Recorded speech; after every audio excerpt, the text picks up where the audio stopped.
कानपुर में पर्यावरण संरक्षण और हरियाली बढ़ाने के उद्देश्य से JMD ग्रुप और हिंदू आध्यात्मिक एवं सेवा संस्था के तत्वावधान में कानपुर के नाना राव पार्क में एक विशेष पौधारोपण अभियान का आयोजन किया गया। इस दौरान 500 से अधिक पेड़ लगाए गए। इस अवसर पर बड़ी संख्या में सामाजिक कार्यकर्ताओं, युवाओं और स्थानीय नागरिकों ने भाग लेकर पर्यावरण बचाने का संदेश दिया गया। दरअसल JMD ग्रुप के डायरेक्टर संजीव दीक्षित की वैवाहिक वर्षगांठ के उपलक्ष्य में यह कार्यक्रम आयोजित किया गया।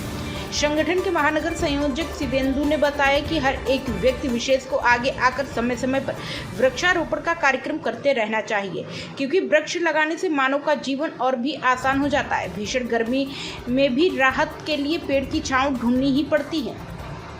वहीं JMD ग्रुप के डायरेक्टर संजय दीक्षित ने बताया कि हमारे हिंदू सनातन धर्म में हम पेड़ों को पूजते हैं और सबसे ज़्यादा ऑक्सीजन पीपल के वृक्षों में होता है। पेड़ों को न केवल इसलिए लगाना चाहिए कि हमें पर्यावरण और वातावरण को बनाए रखना है, बल्कि इसलिए भी लगाना चाहिए कि हर एक पेड़ हमारे हिंदू आस्था का प्रतीक है। पौधारोपण किया गया, क्या नविंदु हिंदू आध्यात्मिक एवं सेवा संस्थान का मैं संयोजक हूँ। आज हम सभी ने पौधारोपण का कार्यक्रम रखा। वृक्ष और वृक्ष वंदन जो हमारी एक हिंदू आध्यात्मिक सेवा संस्थान की थीम है, संस्कारों के जो कार्यक्रम के लिए आप देखिए कि आज हम जब गर्मी से आते हैं तो सबसे पहले छांव ढूंढते हैं। छांव इसलिए ढूंढते हैं कि उससे हमें एक सुकून मिलता है। उसके नीचे जब हम बैठते हैं तो हमको लगता है वृक्ष जो जिसके नीचे हम बैठे हैं हमारे पूर्वजों की तरह है। हमको एक ऐसा एहसास होता है, सुरक्षा का भाव, एक ऐसा एहसास होता है। वृक्ष है तो ऑक्सीजन है। जिस ऑक्सीजन की कमी के चलते कोरोना काल में बहुत सारे लोगों की मृत्यु हुई। ऑक्सीजन की इतनी महत्व है, अगर 1 मिनट ऑक्सीजन नहीं मिले तो हमारे प्राण जा सकते हैं। ऑक्सीजन को प्राणवायु कहते हैं इसलिए, और वह ऑक्सीजन मिलती है बिना किसी शुल्क के। अगर हमको कोई देता है तो वृक्ष देता है। इसलिए हमें वृक्ष का वंदन करना चाहिए, उसका आभार व्यक्त करना चाहिए, उसका पूजन करना चाहिए, उसका संरक्षण करना चाहिए। वृक्ष है तो धरती है, वृक्ष है तो हम सब जीवित है। इसलिए हम वृक्षारोपण और वृक्ष वंदन का कार्यक्रम करते हैं। रेखा शुक्ला मेरा नाम है। आज वृक्ष लगाने में, संरक्षण में और आगे बढ़ाने में सभी क्रियाकलापों में ये भाई संजीव दीक्षित जी, भाई नवेंदु भाई जी और हमारी पूरी टीम हिंदू आध्यात्मिक सेवा संस्थान में लगी हुई है।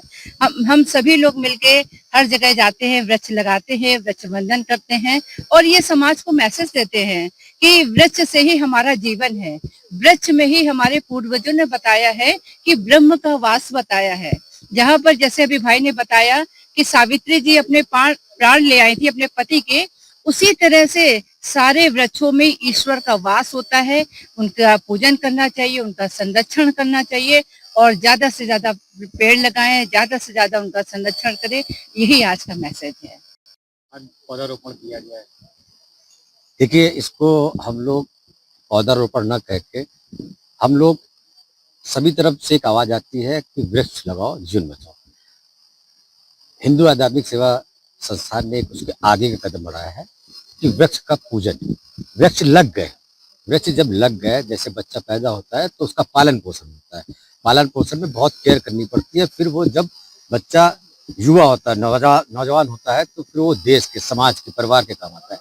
इसी तरह हम लोग वृक्षारोपण तो करते हैं, वृक्ष संरक्षण नहीं करते। तो हम लोग ने इस थीम बनाई है वृक्ष बंधन, क्योंकि हम लोग पुराने उस पर जाए तो हमारे साधु संत पूर्वज वैद ने वृक्ष को एक प्राणवायु, प्राण रक्षक कहा है, प्राणदाता कहा है। तो हम लोग का सबका दायित्व बनता है कि हम लोग उनका संरक्षण करें। हम लोग पीपल की पूजा करते हैं। क्यों पूजा करते हैं? क्योंकि दिन रात वो एक वृक्ष रहता है जो ऑक्सीजन देता है। अभी आपने हम लोग पे सनातन में एक वो निकला सावित्री व्रत, जब महिलाओं ने वृक्ष को, बरगद को चारों ओर परिक्रमा करके अपने पति की दीर्घायु मिली। तो अगर इतनी औषधि, इतना जीवन अगर वृक्ष में है तो हम सब लोग का दायित्व बनता है कि जीवन वृक्ष का लोग संरक्षण करें। यही संदेश आज देने के लिए हम लोग इकट्ठे हुए। वृक्ष लगाए जरूर, लेकिन वृक्ष के साथ उनका वंदन करके संरक्षण करें। आने वाली पीढ़ी में जब तक हम लोग ये ज्ञान और भाव नहीं देंगे कि वृक्ष हमारे लिए जैसे घर के पूर्वज पूजनीय है, वैसे ही वृक्ष हमारे लिए पूजनीय है। तो इनका रोज सुबह उठ के हम लोग पूजन करें, वंदन करें, इनका संरक्षण करें। प्राइम संदेश न्यूज से संवाददाता मयंक सैनी की रिपोर्ट।